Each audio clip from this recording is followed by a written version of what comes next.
Hello everyone, তোমরা কেমন আছো? Welcome to my new video. আজ বানাবো পোলাও। খুবই টেস্টি অ্যান্ড ইজি রেসিপি, কিন্তু একটু অন্যরকম পদ্ধতিতে, যেটা আমি সচরাচর বানাই না। আমি ফার্স্ট ট্রাই করছি।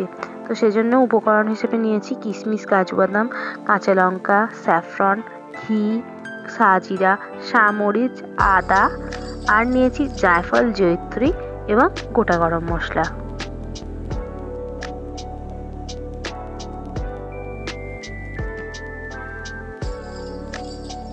প্রথমে আমি বাসমতি চালটা 3-4 বার ভালো করে ধুয়ে নিয়েছি। এবার সেটা দুভাগ করে এক ভাগে হলুদ ও ঘি মাখিয়ে রেখে দিয়েছি, আর অন্য ভাগে অনলি ঘি মাখিয়ে শুকনো করতে রেখে দিয়েছি পাখার তলায়। এবার আমি ভাজা মশলা বা পোলাও মশলা তৈরি করে নেব। সেই জন্য কড়াইতে সাজিরা, সামরিচ, জায়ফল, জয়িত্রী এগুলো ভালোভাবে ভেজে নেব। আর এগুলো সবই শুকনো খোলায় ভাজা হবে, তেল দিয়ে নয় কিন্তু। এই যে ভাজা হয়ে গেল, এবার এগুলোকে গ্রাইন্ডারে গ্রাইন্ড করে নেব। আর এখানে আমি 3টে বড় পেঁয়াজ কেটে নিয়েছি। এর মধ্যে হাফ করব আমি বেরেস্তা, আর হাফ রান্নায় লাগবে।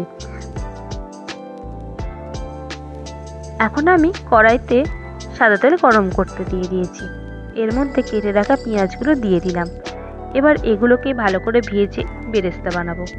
এর মধ্যে আমি অল্প একটু নুন আর অল্প একটু চিনি দিয়েছি, যাতে এটা ভালোভাবে ভাজা হয় আর বেরেস্তার কালারটাও যেন খুব ভালো আসে।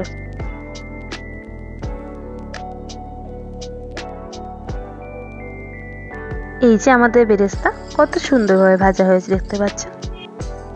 এরপর কড়াইতে ঘি গরম করে এর মধ্যে গোটা গরম মশলা, দারচিনি, লবঙ্গ, এলাচ সহ তেজপাতা দেব। এগুলো কিন্তু খুব বেশি ভাজা যাবে না। এগুলোর থেকে হালকা একটা মিষ্টি গন্ধ বেরোলে তার মধ্যে প্রথমে কেটে রাখা যে পেঁয়াজগুলো ছিল সেগুলো দিয়ে দেব। পেঁয়াজটা ভালো করে ভেজে এর মধ্যে দিয়ে দেব নুন।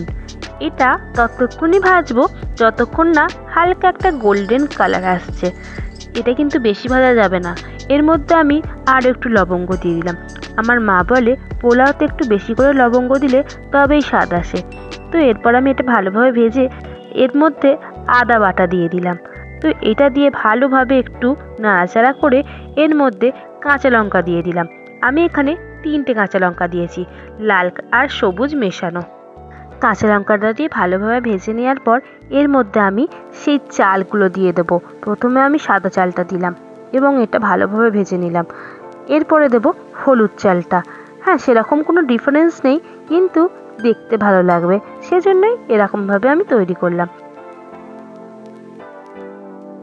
আমি এর মধ্যে কোনো রকম ফুড কালার অ্যাড করিনি। এরপর কিশমিশ, কাজু বাদামটা দিয়ে দিলাম। এটাও হালকা একটুখানি ভেজে নেব। তারপর দিয়ে দেব পরিমাণ মতো জল।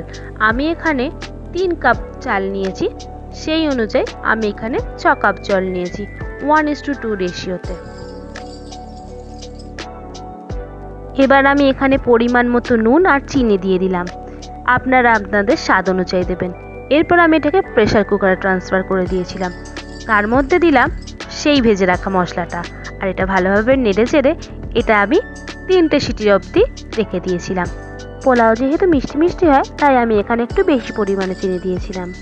আর এইখানে একটু দুধের মধ্যে অল্প একটু স্যাফরন দিয়ে এটা ভালোভাবে নেড়ে চেড়ে পোলাওয়ের মধ্যে দিয়ে দিলাম। আর এই যে আমাদের পোলাও একদম রেডি। এটার উপর আমি বেরেস্তা ছড়িয়ে দিচ্ছি, যাতে সুন্দর দেখতে লাগে। কেমন হয়েছে পোলাও রেসিপিটা অবশ্যই কমেন্ট করে জানাবেন। এইরকম পোলাও আমি ফার্স্ট টাইম ট্রাই করেছি। তো যদি ভালো লাগে অবশ্যই লাইক করতে ভুলবেন না। Thank you.